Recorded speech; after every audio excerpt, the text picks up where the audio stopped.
মোড়লগঞ্জ বলা হয় চরমোনাইয়ের দ্বিতীয় ঘাঁটি। এর অর্থ হলো আমার দাদাজান থেকে শুরু করে আমার আব্বাজান রহমাতুল্লাহি আলাইহি, আমি ছাত্র অবস্থায়ও আপনাদের মোড়লগঞ্জে এসেছি। তখন আপনাদের যে ইসলামের প্রতি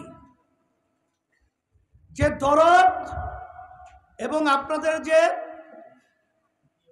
প্রবল ভালোবাসা ইসলামের প্রতি আমি দেখেছি। আজকে ওই বৃষ্টির মধ্যে আপনারা আবার বাস্তবায়ন করে দেখিয়েছেন। যে দেশে আমি জন্মগ্রহণ করেছি এদেশের খুনিদের জায়গা হবে না, এদেশে চাঁদাবাজদের জায়গা হবে না, এদেশে বিদেশি টাকা পাচারকারীর জায়গা বাংলাদেশের মধ্যে মোড়লগঞ্জে হবে না। মানবতার কল্যাণের পক্ষে যারা আমরা 5ই আগস্টের পরে ফ্যাসিস্ট তার বিরুদ্ধে আমরা লড়াই করেছিলাম এই দেশকে গঠন করার লক্ষ্যে, সেই যোদ্ধারা এবং সামনে ইসলাম দেশ মানবতার পক্ষে আমরা যারা কাজ করব, আপনাদের সকলকে ধন্যবাদ জানিয়ে আমি সংক্ষেপে দুই একটা কথা বলছি। বাংলাদেশ স্বাধীন হলো 53 বছর, শেষ হয়ে 54 বছর চলছে। এই দেশ স্বাধীন করতে গিয়ে লক্ষ লক্ষ মানুষ জীবন দিয়েছে, পঙ্গু হয়েছে, মা সন্তান হারা করেছে।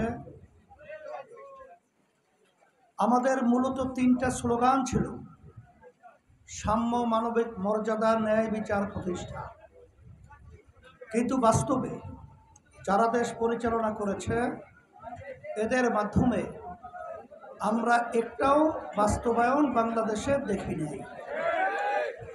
বরঞ্চ আমরা পেয়েছি এদের পরিচালনায় এই সুন্দর দেশ বাংলাদেশটা একবার নয়, দুইবার নয়, তাম দুনিয়ার ভিতরে 5 বার দুর্নীতির দিক থেকে, চোরের দিক থেকে ফার্স্ট হয়েছে।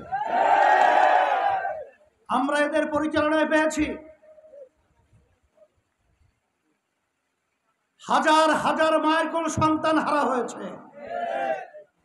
এদের পরিচালনায় আমরা দেখেছি এদেশের টাকা বিদেশে পাচার করে কানাডা সহ বিভিন্ন দেশে বেগম পাড়া তৈরি করেছে। এদের পরিচালনায় আমরা আয়না ঘর দেখেছি, বিদেশের দালালি করতে আমরা দেখেছি। এদেশে আমরা জন্মগ্রহণ করেছি, এদেশ আমার, এদেশের ভালো মন্দ নিয়ে চিন্তা করার দায়িত্ব কিন্তু আমার। সেই হিসাবে আমি বলবো 5ই আগস্টের পরে দেশ গঠন করার একটা সুন্দর পরিবেশ তৈরি হয়েছে। আল্লাহ রাব্বুল আলামিন বলেছেন, যে জাতি নিজেদের ভাগ্যের পরিবর্তন না করে সে জাতির ভাগ্যের পরিবর্তন আমি ঘটাই না। তা সেই হিসেবে আমি বলবো আজকে আমরা যদি মাঠে ময়দানে রাজপথে দেশ গড়ার পক্ষে, মানবতার পক্ষে, ইসলামের পক্ষে যদি আমরা স্লোগান তুলতে পারি, যারা নাকি স্বার্থান্বেষী মহল রয়েছে, যারা ব্যক্তির স্বার্থকে অগ্রাধিকার দেয়, যারা এই দেশকে বিদেশে এক পর্যায়ে দালাল হিসেবে সে দেশের প্রেসক্রিপশন বাস্তবায়ন করে, এই স্বার্থান্বেষী মহল বাংলাদেশের ভিতরে মাথা উঁচু করে দাঁড়াবার সুযোগ পাবে না। সেই হিসাবে আমি আমার ভাইদেরকে বলবো, মোড়লগঞ্জ বলা হয় চরমোনাইয়ের দ্বিতীয় ঘাঁটি। এর অর্থ হলো আমার দাদাজান থেকে শুরু করে আমার আব্বাজান রহমাতুল্লাহি আলাইহি, আমি ছাত্র অবস্থায়ও আপনাদের মোড়লগঞ্জে এসেছি। তখন আপনাদের যে ইসলামের প্রতি যে দরদ এবং আপনাদের যে প্রবল ভালোবাসা ইসলামের প্রতি আমি দেখেছি। আজকে ওই বৃষ্টির মধ্যে আপনারা আবার বাস্তবায়ন করে দেখিয়েছেন। যে দেশে আমি জন্মগ্রহণ করেছি এদেশের খুনিদের জায়গা হবে না, এদেশের চাঁদাবাজদের জায়গা হবে না, এদেশে বিদেশি টাকা পাচারকারীর জায়গা বাংলাদেশের মধ্যে মোড়লগঞ্জে হবে না। করার জন্য এখন আমাদের সময় এসেছে। মার যদি খালি থাকে সেখানে আগাছা জন্মায়, আর যখন ভালো ফসল আমরা তুলতে চাব সেখানে আমাদের বিচরণ থাকতে হবে, সেখানে ভালো ফসল বীজ রোপণ করতে হবে। সেই লক্ষ্যে ইসলামী আন্দোলন বাংলাদেশ, আপনারা জানেন আল্লাহর রহমত আপনাদের দোয়ায় 1987 সালে প্রতিষ্ঠিত হয়েছে।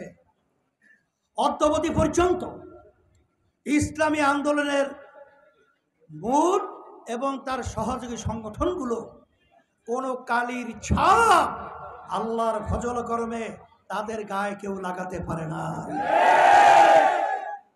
ইসলাম এবং ফ্যাসিস্ট চরিত্র এদের ভিতরে পার্থক্য হলো 5ই আগস্ট যখন হাজার হাজার মায়ের কোল সন্তান হারা হলো,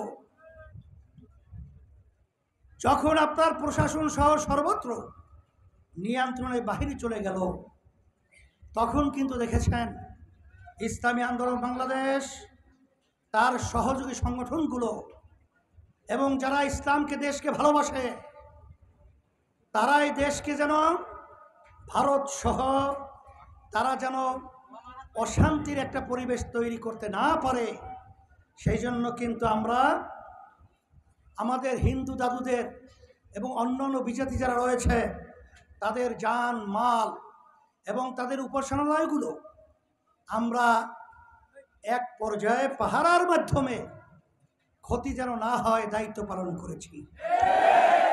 রাস্তার ভিতরে ট্রাফিকের সিগন্যালে দায়িত্ব পালন করেছি, কিন্তু তখন আমরা দেখেছি একদল ফ্যাসিস্ট চরিত্রের মানুষ, ওরা তো মানুষ না, ওরা মানুষ নামে পশু।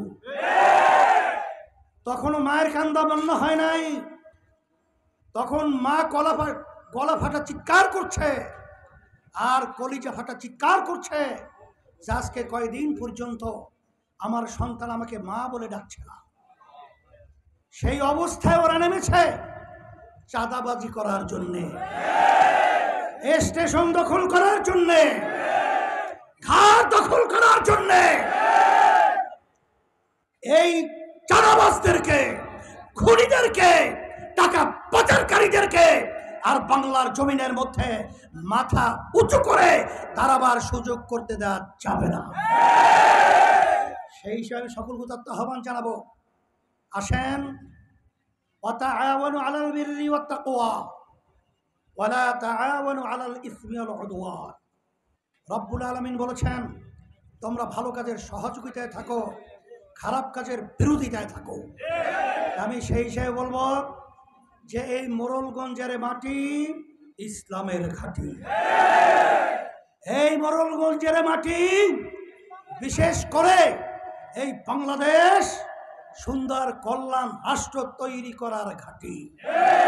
সেই হিসাবে আপনাদেরকে আমি উদাত্ত আহ্বান জানাবো যে আপনারা জানেন আমাদের ওমর ফারুক বিন নুরি আপনাদের সুপরিচিত, আপনাদের এই মোড়লগঞ্জের সন্তান। তাকে আমরা হাত পাখা প্রতীক, শান্তির প্রতীকে আমরা প্রার্থী হিসাবে আমরা সম্ভব্য তাকে শান্তির প্রতীক হাত পাখা তার হাতে উঠিয়ে দিয়ে আপনাদের কাছে আমানত হিসাবে আমি রেখে গেলাম। আল্লাহ রাব্বুল আলামিন ইসলামের জন্য, দেশের জন্য, মানবতার কল্যাণের জন্য আল্লাহ কবুল করে নেন। আর বিশেষ করে আমাদের বাগেরহাট 3 আসনে রামপাল এবং মংলায় আমাদের জিল্লুর রহমান সাহেব, তাকে আমরা হাত পাকা প্রতীক দিয়ে তাকে আপনাদের কাছে আমানত হিসেবে রেখে গেলাম। ইসলামের পক্ষে, মানবতার কল্যাণের পক্ষে, দেশের কল্যাণের পক্ষে আল্লাহ কবুল করে নেন। সবাই দোয়া করি আল্লাহুম্মা আমিন। রব্বানা আতিনা ফিদ দুনিয়া হাসানা ওয়া ফিল আখিরাতি হাসানা ওয়া কিনা আযাবান নার বিরহমাতিকা ইয়া আরহামার রাহিমিন।